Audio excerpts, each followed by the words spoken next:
Budget पूरी तरीके से निरर्थक और देश को गुमराह करने वाला। अजय राय मंगलवार को वित्त मंत्री निर्मला सीतारमण ने बजट जारी किया, जिसको लेकर सियासी गलियारे में लोगों ने अपने अपने विचार व्यक्त किए। वहीं बजट को लेकर उत्तर प्रदेश कांग्रेस के प्रदेश अध्यक्ष अजय राय ने कहा कि यह बजट पूरी तरीके से निरर्थक और देश को गुमराह करने वाला बजट है। पीएम मोदी अपने संसदीय क्षेत्र वाराणसी के लिए कुछ नहीं दे पा रहे हैं। केंद्र सरकार पूरी तरह से किसान विरोधी है। यह सरकार सिर्फ और सिर्फ कॉर्पोरेट के लिए बनी है। केशव प्रसाद मौर्य और सीएम योगी ने खींचातानी पर तंज कसके हुए अजय राय ने कहा कि सियासी गलियारे में क्या उथल पुथल है, यह सबको पता है कि केशव प्रसाद और ओपी राजभर सत्ता के लिए ललायित हैं। दोनों नेता एक ही थाली के चट्टे बट्टे हैं। केशव प्रसाद मौर्य सीएम बनना चाहते थे, लेकिन उन्होंने बनाया नहीं गया।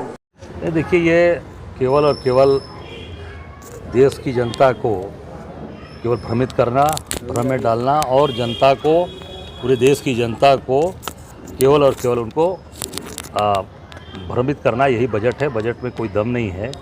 न महंगाई की बात आई, न काम की बात आई, न स्वास्थ्य और शिक्षा की बात आई है।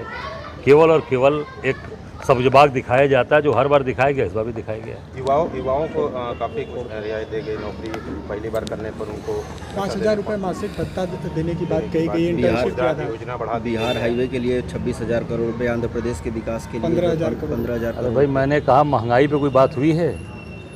बेरोजगारी पर बात हुई है। रोजगार रहेगा तब ना आप रोजगार की बात कर रहे हो नौजवानों के लिए। केवल नौजवानों को बेवकूफ़ बनाने के लिए, देश की जनता को बेवकूफ़ बनाने के लिए सब्जबाग दिखाया जा रहा है। कोई ठोस चीज़, ऐसी चीज़ हो जिसको अरे हाईवे तो हमेशा बन रहे हैं, हाईवे तो बहुत से बना रखा है इन्होंने, हाईवे टूट रहे हैं रोज, आप देख लीजिए।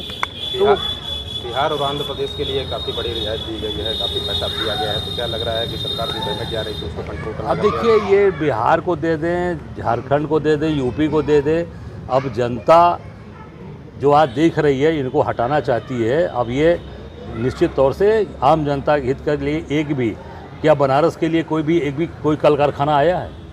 कोई फैक्ट्री का अनाउंसमेंट हुआ है? यूपी के लिए कुछ हुआ है? मुझे नहीं लगता है कुछ भी किए। जब प्रधानमंत्री अपने संसदीय क्षेत्र में कुछ नहीं दे पा रहे हैं, मैं समझता हूं कि ये पूरा बजट निरर्थक है और जनता को केवल भ्रमित करने के लिए। उत्तर प्रदेश सरकार में अध्यक्ष जी जिस तरीके से ओम प्रकाश राजभर और केशव मौर्य की नज़दीकी बढ़ रही है, वो भी नहीं, वो तो लगातार इनके लोग बोल रहे हैं। उसका कारण है कि जो आज जो सरकार चल रही है, जिस तानाशाही तरीके से सरकार चल रही है, आपने कल एक देखा इनके आदेश को, जो आदेश था कि आप होटल और ढाबों पर नाम लगाइए, माननीय सर्वोच्च न्यायालय ने उसको रोक लगाई है। हम सब लोग स्वागत करते हैं। तो ये केशव मौर्य और प्रकाश राजभर, देखिए, ये पूरी तरीके से सत्ता के लिए लालायित है। आम जनता में मैसेज चला गया। पहले ये था कि भाजपा के लोग सत्ता के लिए नहीं लालायित हैं, ये व्यवस्था परिवर्तन करने आए हैं। ये व्यवस्था परिवर्तन नहीं करने आए हैं, ये सत्ता की मलाई काटने आए हैं।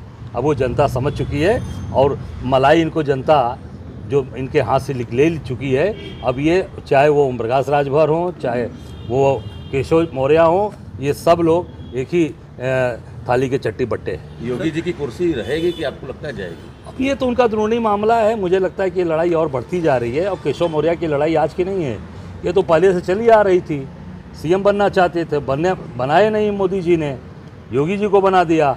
और योगी जी को बनाकर अब सिराथू में भी हरवा दिया इन लोगों ने। तो वो सारा पुराना दर्द है, वो निकल रहा है। मुझे लगता है कि वो फुंसी जो है वो कैंसर का रूप ले ली है। और आगे चलकर भारतीय जनता पार्टी, ये जनता समझ गई कि केवल सत्ता लोलुप है, सत्ता के लिए सत्ता में बन ये शासन कर। बहुत ही स्वागत योग्य माननीय सर्वोच्च न्यायालय का आदेश है। समाज को कभी बंटने नहीं देना चाहिए। समाज भाईचारे की, आप सब लोग यहाँ बैठे हैं, अलग अलग लोग सब लोग हैं, सब एक भाईचारा, एक परिवार है।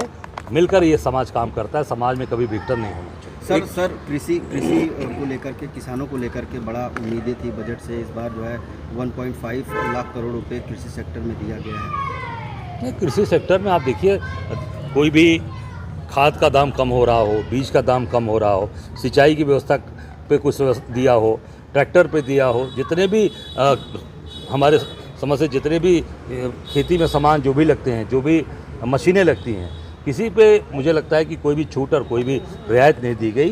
किसान सबसे परेशान रहता है। ज़्यादा बरसात हो गई तो धान खत्म, कम बरसात हुई तो धान नहीं होगा, सब्जी खत्म हो जाएगी। तो किसान सबसे परेशान रहता है। जो मूल है, इस देश का बैकबोन है, उसको सबसे ज़्यादा सुविधा देना चाहिए।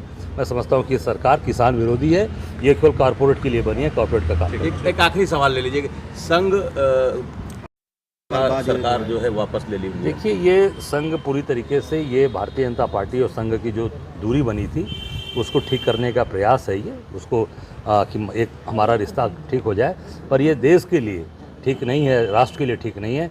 ये पूरे सरकारी तंत्र का संघीकरण किया जा रहा है, लोगों को हाफ पैंट निकर पहनाने का काम किया जा रहा है।